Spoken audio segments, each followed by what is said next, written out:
Welcome back, Crypto Creeps. Going to do a quick show on some of your emails that you guys have written into me asking questions, and I think this is important because there's universal experience in this. Most people are feeling the exact same thing. Most people have all the same concerns.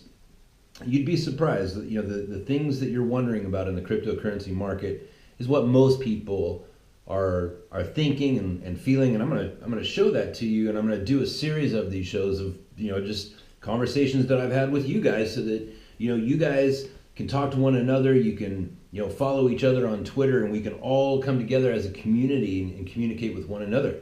But first, this is the most awesome headline I've ever seen. Look at this. It says 50 cent, also known as 0.000046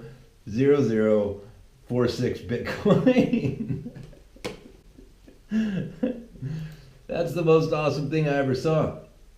Listen, this is one of the cryptocurrency podcast listeners. So you guys, when you write into me, at this point, I am able to read every single one of them. And every time I get a new follower, I always try to send a message and say, hey, thanks for the follow.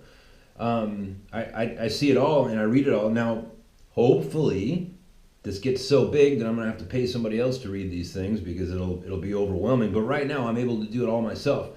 Now, this is from listener David. So let's go into this really quick. That's David Clendenden at DA Clendenden on Twitter. You can follow him and be his friend, and he'll be your friend. And it says, Pete, great work on the show so far. I'm new to cryptocurrency trading, and your practical and sound lessons have been very helpful. My question is this: I am only speculating. Wink. That's right, speculating, people. We're speculating in cryptocurrencies. With a couple $100 right now. I am having a hard time deciding whether I should put a little bit of money on many coins or tokens, or if I should pick a couple and put it all on those. I love learning about all the new blockchain companies, and I'm having trouble just picking a couple to buy into. Any advice you could give is appreciated. Thanks, David. Thanks, David. Duh. And the podcast today was pretty much centered around this question, but I wanted to talk to you guys a little bit about this, because this is very, if you go on to Altcoin Buzz or Doug Polk or anybody that's giving sensible advice, this is a very common question. All right, and let's dive into that together and see if we can come up with a couple of positions that make sense for the working person who does not have unexhaustible wealth. I don't either. All right, I am not flush with cash, so this is a question that also resonates with me. So let's have a look at what I believe would be a good strategy. Now, look at the scopes here. This is not something that we've gotten used to seeing over the last week or so, is it? Not. We've not been given green lights of late. So a couple of things here. Let's take a look at this number right here. Market capitalization, $551 billion. That's off of its high of just over $800 billion just a couple of weeks ago. All right, now here's from just the scroll down of my little mouse here, here's the top 12 cryptocurrencies. So I'm not trying to be trendy. And by the way, just really quick, listen, this is a show. It's a YouTube show. I used to be a licensed broker, but I am not anymore.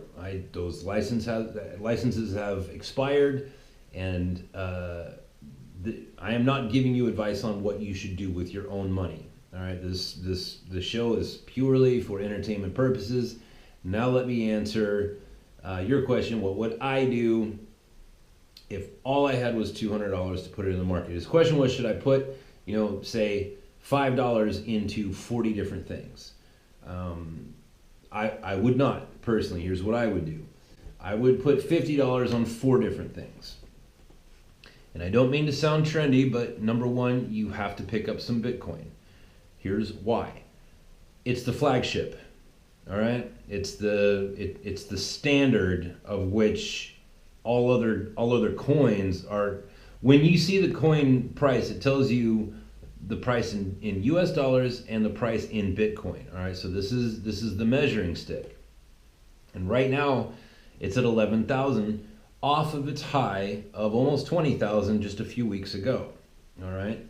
And over time, this is something that could uh, perform very well. There's people saying that it's going to go to 1 million, but even if it went to 100,000, that would still be pretty good.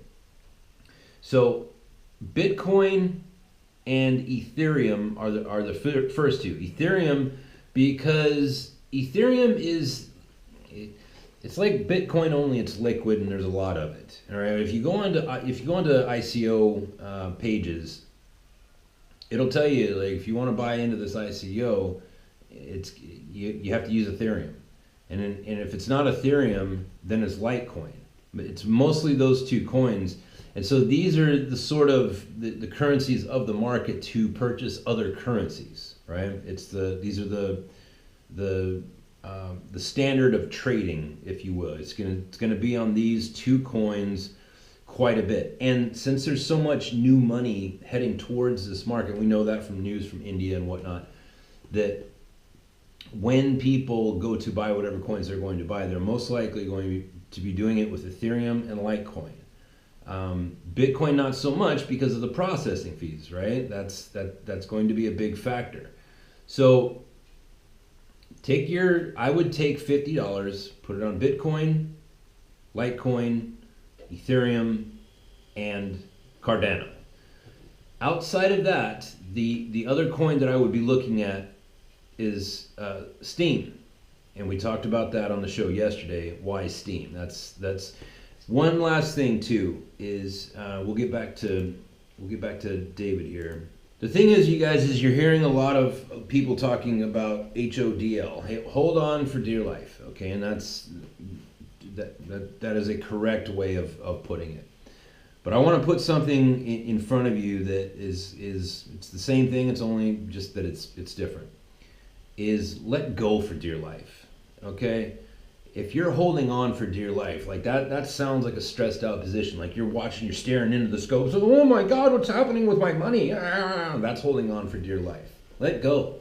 All right. Be at peace with what you've done, and understand that we are at we've barely crossed into the front door of this new market. It's brand new. We haven't even gotten started yet, and already people are losing their minds. Pick one, or in this case 4 or 5, depending on where you come down on Steam it, and let it go. Put the money in and just let go of it and wait and give yourself a certain amount of time, and don't let that certain amount of time be 6 months or something like that. Think longer term, a year, 2 years, something like that, because as the blockchain technology and everything that's going on in this little sphere right now is emerging and growing, you're not going to want to be pulling out of positions because you ran up 30%. Put your money in and leave it alone and see what happens in a year or 2 years. Or like on the Bitcoin thing, you can't day trade Bitcoin. The fees and the taxes will kill you. So if you put your money into Bitcoin, you have to leave it there, right? Unless you're just some straight up baller and you can afford the fees and the taxes. But other than that, if you buy Bitcoin, you are looking into 2022. That's 4 years from now. That's a 4-year trade. And if you put your money into Bitcoin, you have to do so with a mindset of, I'm not going to touch this for at least 3 years. All right, so that's let go for dear life, for your own life, for your mental health. Let go for dear life. And that's David. And again, follow him on Twitter. I I can't tell you guys how much I enjoy the messages and the questions and the fact that you guys are starting to interact with each other. Keep the questions coming, because I'm going to do a whole series of these where it's just me breaking down the questions that you give me. And we'll talk to you next time.